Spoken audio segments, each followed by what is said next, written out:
18 दिसंबर साल 2025। ये वो दिन था जिस दिन एक बांग्लादेशी हिंदू यानी दीपू चंद्र दास को बीच चौराहे पर ले जाकर सबके सामने जला दिया जाता है।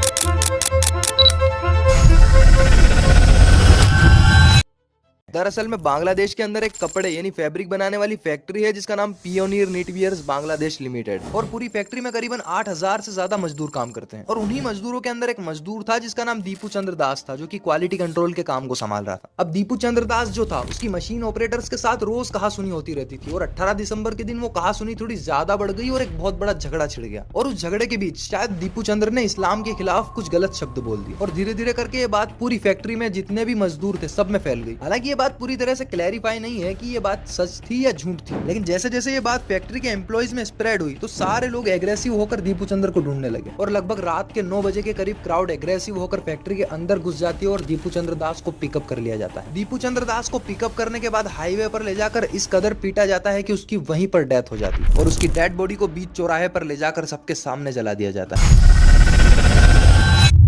दीपू चंद्र की लीचिंग के महज 6 दिन बाद यानी 24 दिसंबर को अमृत मोंडल नाम के एक और बंदे को मॉब लीचिंग के दौरान पीट पीट कर मार दिया जाता है, जिसके बारे में बाद में पता चलता है कि ये बेकसूर था। और हमें बांग्लादेश के अंदर ऐसे ही सैकड़ों नहीं हजारों केसेस देखने को मिलते हैं जहां पर मासूम लोगों पर होते जुल्म को क्लियरली देखा जा सकता है। यहाँ पर वायलेंस का शिकार सिर्फ माइनॉरिटीज नहीं है। अभी पिछले कुछ दिनों में कई सारे पॉलिटिशियंस के घर जला दिए गए, कई सारे मीडिया हाउसेस, कई सारे ऑफिसेस को जलाकर तबाह कर दिया गया। इस वायलेंस के मेजर रीजन को हम अगर देखें तो हमें लगेगा कि इसकी मेन वजह सिर्फ और सिर्फ रिलीजन है, लेकिन जब हम इस बात की गहराई में जाते हैं तो हमें हकीकत कुछ और ही पता चलती है। जिस बांग्लादेश को भारत ने ही आजाद करवाया था, आज वो भारत का ही दुश्मन बना बैठा है। इंडिया और बांग्लादेश के रिलेशंस आज अपने लोएस्ट पॉइंट पर पहुंच गए हैं। आखिर इस सब के पीछे वजह क्या है, चलिए शुरुआत से गहराई में जाकर जानते हैं। दोस्तों, आपको ये तो मालूम होगा कि इंडिया का जो कोटा सिस्टम है वो कास्ट पर बेस्ड है, जिसमें 15% एससी वालों को, 7.5% एसटी वालों को, 27% ओबीसी वालों को और 10% ईवीएस वालों को जिनकी फाइनेंशियल कंडीशन अच्छी नहीं होती, और बाकी की 40.5% सीटें या जॉब्स जनरल कैटेगरी के लोगों के लिए रिजर्व्ड हैं। लेकिन हम बांग्लादेश का कोटा सिस्टम देखें तो उसके हिसाब से 56% नौकरियां बांग्लादेश की पब्लिक सेक्टर के लिए रिजर्व्ड हैं, अलग अलग सेक्शन ऑफ सोसाइटी के लिए। इसका मतलब है कि सिर्फ 44% ऐसी नौकरियां हैं जहां पर मेरिट के बेसिस पर जॉब मिल सकती है। ये सिस्टम इंडिया से काफी ज्यादा डिफरेंट है, क्योंकि यहाँ पर मेजोरिटी रिजर्वेशन कास्ट के बेसिस पर नहीं है बल्कि फ्रीडम फाइटर्स के बेसिस पर है। दोस्तों, हमें इसको अच्छे से जानने के लिए बांग्लादेश के पास्ट में जाना पड़ेगा। जैसा कि आपको पता होगा कि आज से करीबन 54 साल पहले यानी साल 1971 तक बांग्लादेश पाकिस्तान का ही एक हिस्सा हुआ करता था। उस वक्त तो उसे ईस्ट पाकिस्तान कहा जाता था और आज के पाकिस्तान को वेस्ट पाकिस्तान कहा जाता था। अब पाकिस्तान के ये जो दो हिस्से थे इनमें काफी ज्यादा तनाव बना रहता था लोगों के बीच, और डिस्क्रिमिनेशंस के रीजंस भी बहुत ज्यादा थे। उस टाइम में वहाँ के मेजोरिटी लोग बंगाली में बात करते थे और 10% से भी कम ऐसे लोग थे जो उर्दू लैंग्वेज में बात करते थे। लेकिन फिर भी वेस्ट पाकिस्तान ने उर्दू भाषा को इम्पोज किया ईस्ट पाकिस्तान पे। इसके अलावा दूसरा बड़ा रीजन था कि 59% एक्सपोर्ट्स ईस्ट पाकिस्तान से आते थे, जिसके बदले सिर्फ 25% इंडस्ट्रियल इन्वेस्टमेंट ईस्ट पाकिस्तान के पास जाता था। और साथ ही साथ पॉलिटिकल डिस्क्रिमिनेशंस भी देखने को मिली, क्योंकि जो वेस्ट पाकिस्तान था वो बड़ा था एरिया में, और पॉपुलेशन के मामले में ईस्ट पाकिस्तान बड़ा था वेस्ट पाकिस्तान से। और इसी के चलते सन 1970 के इलेक्शन में ईस्ट पाकिस्तान के पास 162 सीट्स थी और वेस्ट पाकिस्तान के पास 138 सीट्स थी। सिर्फ वेस्ट पाकिस्तान में ज्यादातर लोगों ने अलग अलग पॉलिटिकल पार्टीज को वोट दिए, लेकिन ईस्ट पाकिस्तान में जो मेजोरिटी वोट्स थे अवामी लीग को मिले, जिसे शेख मुजीबुर रहमान लीड कर रहे थे। इलेक्शन होने के बाद अवामी लीग 160 सीटों से जीत जाती है, जिसका रिजल्ट ये होना था कि मुजीबुर रहमान ईस्ट और वेस्ट पाकिस्तान के दोनों हिस्सों को लीड करते। दोस्तों, आप इस बात को भी जानते होंगे कि पाकिस्तान के जो पॉलिटिशियंस हैं उनका रिलेशन और बैकग्राउंड कहीं ना कहीं पाकिस्तान की जो मिलिट्री है उससे कनेक्टेड होता है। और सेम कंडीशन 1970 के इलेक्शंस में भी थी। उस टाइम पर मिलिट्री का पूरा कंट्रोल वेस्ट पाकिस्तान के पास था। उस वक्त में पाकिस्तान के commander in chief Yahya Khan ने इस इलेक्शन रिजल्ट को एक्सेप्ट करने से ही मना कर दिया और ईस्ट पाकिस्तान पर मार्शल लॉ इंपोज कर दिया गया। अब मार्शल लॉ के अंडर में आम जनता के जो अधिकार होते हैं उनको छीन लिया जाता है और पुलिस की जगह आर्मी को तैनात कर दिया जाता है। और सेम चीज ईस्ट पाकिस्तान के लोगों के साथ की जाती है, जिसके रेस्पॉन्स में मुजीबुर रहमान सिविल मूवमेंट करते हैं प्रोटेस्ट के तौर पर।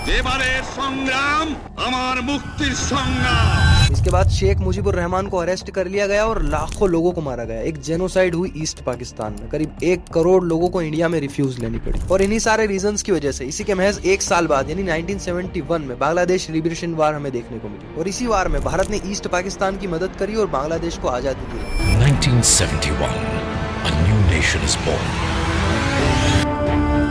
ईस्ट पाकिस्तान में जिन लोगों ने आजाद होने के लिए लड़ाई लड़ी, जिनकी वजह से बांग्लादेश एक आजाद देश बना, और यही फ्रीडम फाइटर्स आज के बांग्लादेश के कोटा सिस्टम से रेलेवेंट है। क्योंकि बांग्लादेश के इस कोटा सिस्टम में 30% जॉब्स को रिजर्व किया गया है फ्रीडम फाइटर्स की नेक्स्ट जनरेशन के लिए। इसके अलावा 10% औरतों के लिए, 10% बैकवर्ड डिस्ट्रिक्ट्स के लिए, 5% रिजर्वेशन है एथनिक माइनॉरिटीज के लिए, और 1% रिजर्वेशन उनके लिए है जिन्हें फिजिकल डिसेबिलिटीज है। इन सभी नंबर्स को आप एडअप करोगे तो टोटल 56% रिजर्वेशन बनती है। लेकिन 56% में से 30% यानी मेजोरिटी कोटा फ्रीडम फाइटर्स के लिए रिजर्व है। यहाँ पर 30% वाली रिजर्वेशन सबसे ज्यादा इंटरेस्टिंग है, क्योंकि इसकी शुरुआत आजादी के महज 1 साल बाद यानी 1972 में ही हो गई थी। और यहाँ पर नोट करने वाली बात है कि ये रिजर्वेशन सिर्फ और सिर्फ फ्रीडम फाइटर्स के लिए था, लेकिन बाद में जाकर 1997 में इस कोटा को एक्सटेंड कर दिया गया कि ये रिजर्वेशन फ्रीडम फाइटर्स के बच्चों को भी दिया जाए। फिर इसके बाद 2010 में कहा गया कि उनके बच्चों के लिए भी रिजर्वेशन होना चाहिए। इंडिया में जैसे यूपीएससी है, यूनियन पब्लिक सर्विस कमीशन का एग्जाम, ऐसे ही बांग्लादेश में बीपीएससी का एग्जाम होता है, बांग्लादेश पब्लिक सर्विस कमीशन। हर साल करीब 4 लाख पब्लिक ग्रेजुएट्स करीब 3000 सिविल जॉब्स के लिए कम्पीट करते हैं बांग्लादेश। बांग्लादेश के यूथ ने इस कोटा से परेशान होकर कई सारे प्रोटेस्ट किए। इसके बाद प्रेशर में आकर बांग्लादेश सरकार ने 2018 में एक सर्कुलर इश्यू किया कि फर्स्ट क्लास और सेकंड क्लास की जॉब्स के लिए ये कोटा हटा दिया जाएगा। अब बात यहीं पर खत्म हो गई थी, लेकिन साल 2021 में कुछ फ्रीडम फाइटर्स के 7 बच्चों ने हाईकोर्ट में पिटीशन डाली इस कोटा सिस्टम को हटाने के खिलाफ। और 5 जून 2024 को हाईकोर्ट का फैसला आता है कि जो पेटिशनर्स की अपील है वो सच्ची है और कोटा सिस्टम को फिर से लागू कर दिया जाता है। इतना होना था और बांग्लादेश में स्टूडेंट्स लाखों की संख्या में प्रोटेस्ट करने के लिए सड़कों पर उतर आते हैं। यूथ का कहना था कि ये रिजर्वेशन कोटा संविधान के खिलाफ।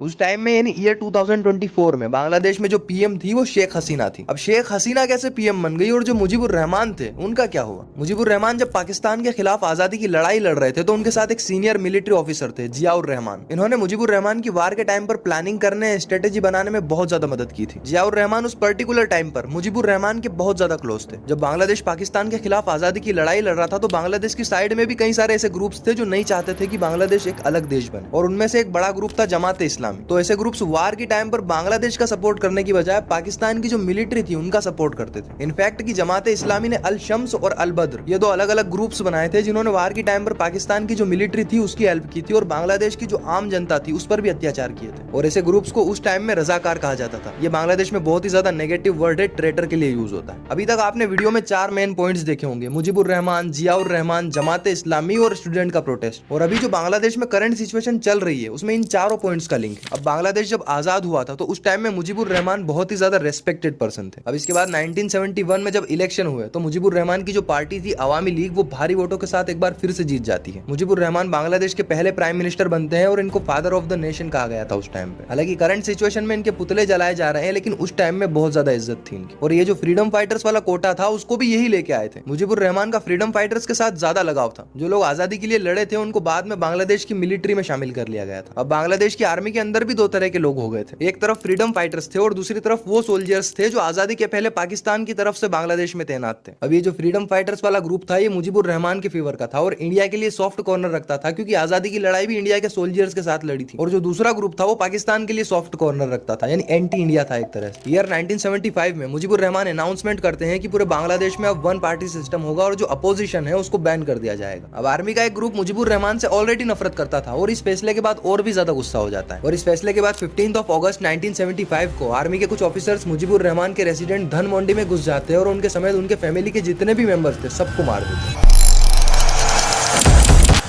मुजीबुर रहमान का पूरा परिवार खत्म हो जाता है, लेकिन उनकी 2 बेटियां अभी भी जिंदा थी, जिसमें से एक थी शेख हसीना जो उस वक्त में 28 साल की थी। अपनी सिस्टर के साथ जर्मनी में थी जिसकी वजह से ये बच जाती है। अब उस पर्टिकुलर टाइम पर अवामी लीग का कोई भी लीडर नहीं था और मुजीबुर रहमान की दोनों बेटियां अभी भी जिंदा थी, तो उनकी जान को खतरा होने की वजह से इंदिरा गांधी शेख हसीना और उनकी बहन को इंडिया बुला लेती है। और फिर इसके बाद शेख हसीना 1975 से लेकर 1981 तक न्यू दिल्ली में रहती है। अब मुजीबुर रहमान के बाद मिलिट्री तख्ता पलट कर देती है और मौके का फायदा उठाकर जियाउर रहमान 7 नवंबर 1975 को बांग्लादेश की कमान संभालते हैं, अपनी पावर का इस्तेमाल करके प्रेसिडेंट बन जाते हैं और खुद की पॉलिटिकल पार्टी बनाते हैं, BNP यानी बांग्लादेश नेशनलिस्ट पार्टी। बांग्लादेश के अंदर मेजोरिटी पॉपुलेशन मुस्लिम्स की थी, जिसका फायदा उठाने के लिए जियाउर रहमान ने सेकुलरिज्म की जो पॉलिटिक्स थी उससे डिफरेंट मुस्लिम पॉपुलेशन के हिसाब से पॉलिटिक्स को शिफ्ट किया, जिसकी वजह से ये बहुत कम टाइम में पॉपुलर हो जाते हैं। जियाउर रहमान ने पावर में आने के बाद जमात इस्लामी को फिर से अनबैन कर दिया। ये वही ऑर्गेनाइजेशन है जिसने वार के टाइम पर पाकिस्तान का सपोर्ट किया था और इन्हें रजाकार कहा जाता था। अब इन्होंने जमात इस्लामी और BNP दोनों को एक करके पॉलिटिक्स करी। अब 1979 में जमात इस्लामी और BNP दोनों मिलकर इलेक्शन लड़ते हैं और 300 सीटों में से 207 सीटें जियाउर रहमान जीत जाते हैं। अब आर्मी के अंदर दो तरह के लोग थे, एक जो जियाउर रहमान के फेवर के थे यानी प्रो पाकिस्तानी, और दूसरी तरफ मुजीबुर रहमान की तरफ प्रो इंडियन थे। अब 1981 में प्रो इंडियन वाला आर्मी का ग्रुप जियाउर रहमान को मार के एक बार फिर से तख्ता पलट कर देता है। अब मुजीबुर रहमान और जियाउर रहमान दोनों की जान जा चुकी थी और दोनों की जो पॉलिटिकल पार्टी थी उसमें भी कोई लीडरशिप नहीं बची थी। इसके बाद जियाउर रहमान की जो वाइफ थी खालिदा जिया, वो BNP को लीड करती हैं। और दूसरी तरफ सेम टाइम पर यानी 1981 में शेख हसीना बांग्लादेश वापस आ जाती है और अपने फादर की पार्टी अवामी लीग को लीड करती। अब ये जो दोनों औरतें थी ये एक दूसरे से बहुत ज्यादा नफरत करती थी, क्योंकि दोनों की पार्टीज बांग्लादेश की बड़ी पार्टियां थी और एक पार्टी एंटी इंडिया थी और एक पार्टी प्रो इंडिया थी। लेकिन उस पर्टिकुलर टाइम की बात करें तो दोनों पार्टीज की जो लीडर थी ये दोनों औरतें, ये दोनों पावर से बाहर थी, क्योंकि जियाउर रहमान के बाद आर्मी चीफ इरशाद उस टाइम पर बांग्लादेश को लीड कर रहे थे। अब इसके बाद 1991 में बांग्लादेश में इलेक्शन होते हैं। शेख हसीना और खालिदा जिया दोनों इलेक्शन लड़ती हैं और अपने हस्बैंड की तरह खालिदा जिया को भी जमात इस्लामी का सपोर्ट मिला, जिसकी वजह से एक बार फिर BNP इलेक्शन में जीत जाती है।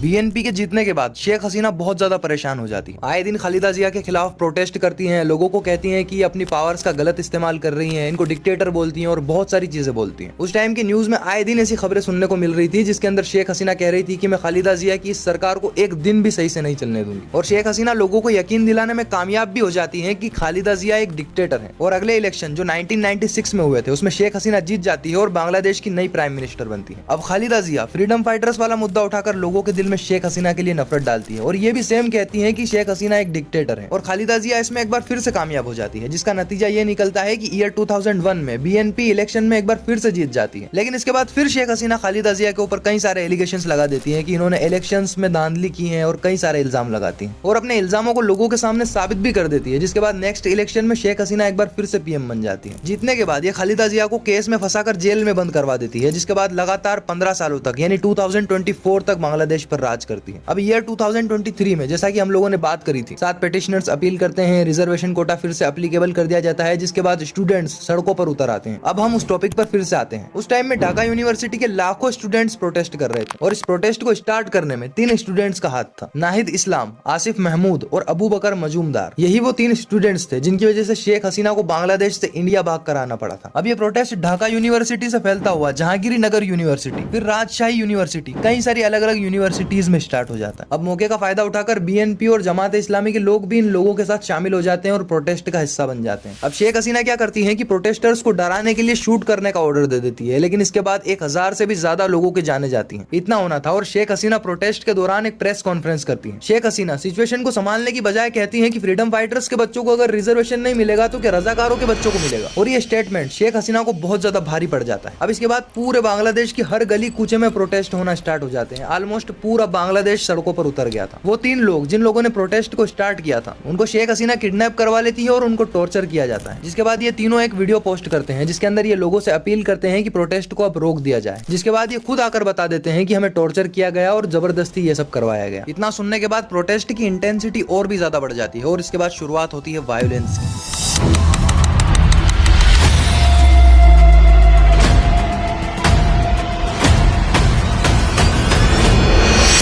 सड़कों पर कत्लेआम शुरू हो जाता है। लोग पुलिस वालों को मारते हैं, पुलिस वाले खुलेआम लोगों पर फायरिंग करते हैं। गुस्से में आकर लोग कई सारे पुलिस स्टेशंस को आग लगा देते हैं। यहाँ तक कि प्रोटेस्टर्स पर हेलीकॉप्टर से फायरिंग की गई, लेकिन जो प्रोटेस्ट था वो रुकने का नाम ही नहीं ले रहा था। ये वो टाइम था कि जब गवर्नमेंट को भी समझ में आ गया था कि ये जो प्रोटेस्ट है वो उनके कंट्रोल से निकल चुका है। अब इसके बाद सब लोग इकट्ठा होते हैं और डिसाइड करते हैं कि सारे शेख हसीना के PM हाउस पर पहुंचेंगे। शेख हसीना आर्मी के चीफ वकारुज्जमान को कहती है कि हमें प्रोटेस्ट को रोकने के लिए आर्मी को उतार देना चाहिए, लेकिन आर्मी चीफ भी ना कह देते हैं कि अब आर्मी को उतारने से भी कोई फायदा नहीं होगा। और सलाह देते हुए कहते हैं कि लोगों की जो भीड़ है वो PM हाउस तक पहुंच रही है और आपके पास सिर्फ और सिर्फ 45 मिनट है और जो टाइम अभी मिल रहा है वो शायद ना भी मिले। इसके बाद हालात को देखते हुए शेख हसीना बिना किसी को बताए रेजिग्नेशन मारती हैं और 45 मिनट के अंदर बांग्लादेश से बाहर हो जाती है और एक बार फिर से इंडिया आ जाती है।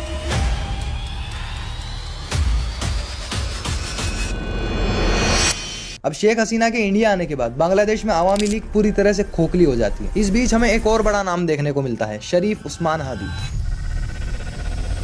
अब उस्मान हादी बांग्लादेश में एक बहुत ही ज्यादा फेमस स्टूडेंट लीडर थे। वैसे स्पेसिफिकली ये किसी पार्टी से कनेक्टेड नहीं थे, लेकिन इनकी जो आइडियोलॉजी थी वो खालिदा जिया से मिलती थी। ये आए दिन बांग्लादेश को इस्लामिक कंट्री बनाने की बात करते थे, आए दिन एंटी इंडिया बातें करते थे। यहाँ तक कि 12 दिसंबर 2025 को इन्होंने एक पोस्ट शेयर की थी जिसमें सो कॉल्ड ग्रेटर बांग्लादेश को बनाने की बात करते हैं। उस्मान हादी अपने इस नेचर की वजह से बहुत ज्यादा पॉपुलर थे और इनको यूथ का भी बहुत ज्यादा सपोर्ट था। अब बांग्लादेश में गवर्नमेंट पूरी तरह से गिर चुकी थी, तो वहाँ के इलेक्शन कमीशन ने फैसला लिया है कि अब जो नेक्स्ट इलेक्शन होंगे वो 2026 में होंगे। और तब तक बांग्लादेश को लीड करने के लिए एक इंटरिम गवर्नमेंट बनाई जिसके अंदर मोहम्मद यूनुस को पीएम बनाया गया। मोहम्मद यूनुस ये बांग्लादेश में एक बहुत ही ज्यादा रेस्पेक्टेड पर्सन है। इन्होंने एक स्कीम बनाई थी जिसके अंदर वहाँ के गरीब लोगों को बिना कुछ दिए छोटे छोटे लोन्स मिल जाते थे, जिसके लिए इनकी दुनिया भर में तारीफें हुई। इनफैक्ट कि इन्हें नोबेल प्राइज भी दिया गया था, जिसकी वजह से लोग बहुत ज्यादा इज्जत करते हैं इनकी। अब फरवरी 2026 में यानी अभी से महज एक महीना बाद बांग्लादेश में इलेक्शन आने वाले हैं और फिलहाल में बीएनपी के लीडर हैं तारिक रहमान, जो कि खालिदा जिया के बेटे हैं। ये अपनी तरफ से पूरी कोशिश कर रहे हैं कि लोगों को रिलीजन के नाम पर बांट दिया जाए और जो मेजोरिटी पॉपुलेशन है उसका फायदा उठाकर अपनी सरकार एक बार फिर से बनाई जाए। तो इस पॉलिटिक्स ने लोगों के दिलों में इस कदर नफरत भर दी है कि हमें आए दिन ऐसी खबर देखने को मिलती है जिसमें माइनॉरिटी पर जुल्म हो रहा होता है। और इसी के बीच 12 दिसंबर 2026 को एक अननोन गनमैन उस्मान हादी के ऊपर शूट करता है, जिसकी वजह से उनकी वहीं पर डेथ हो जाती है। जिसके बाद वहाँ का यूथ जो था वो आंख बबूला हो जाता है और एक बार फिर से बांग्लादेश में यूथ प्रोटेस्ट स्टार्ट हो जाते हैं। लोग एक बार फिर से सड़कों पर उतर आते हैं और कई सारे मीडिया हाउसेस, कई सारे पॉलिटिशियंस के घर जला देते हैं। अब लोगों को लगता है कि उस्मान हादी को शूट करवाने में आवामी लीग या फिर इंडिया का हाथ है और बांग्लादेश के अंदर जो माइनॉरिटी है जिसके अंदर हिंदू कम्युनिटी के लोग हैं वो आवामी लीग को सपोर्ट करते हैं। तो यही पॉलिटिक्स है जो कि सबसे बड़ा रीजन है कि माइनॉरिटी पर जुल्म हो रहा है। यहाँ ध्यान देना दोस्तों कि रिलीजन कभी भी मुद्दा नहीं रहा, मुद्दा रही है तो हमेशा पॉलिटिक्स रही है। इंडिया के अंदर बिहार में अतहर हुसैन, जो कि साइकिल पर कपड़े बेचने वाला एक मामूली सा इंसान था, उसका जुर्म सिर्फ इतना था कि वो एक मुस्लिम था। उसको कुछ लोग पहले तो बुरी तरह से पीटते हैं, उसके बाद उसकी पैंट को खोलकर उसके प्राइवेट पार्ट को पेट्रोल डालकर जला देते हैं, फिर उसके बाद उसके प्राइवेट पार्ट में करंट की वायर्स को छोड़कर करंट छोड़ा जाता है। उसकी उंगलियों को और कानों को प्लायर से कुतर देते हैं और उसको अधमरी हालत में छोड़ देते हैं। और ऐसे ही कई सारे केसेस देखने को मिलते हैं। तो यहाँ पर रिलीजन मुद्दा नहीं था, मुद्दा थी तो सिर्फ और सिर्फ नफरत थी जो पॉलिटिशियंस ने लोगों के दिल में भर दी।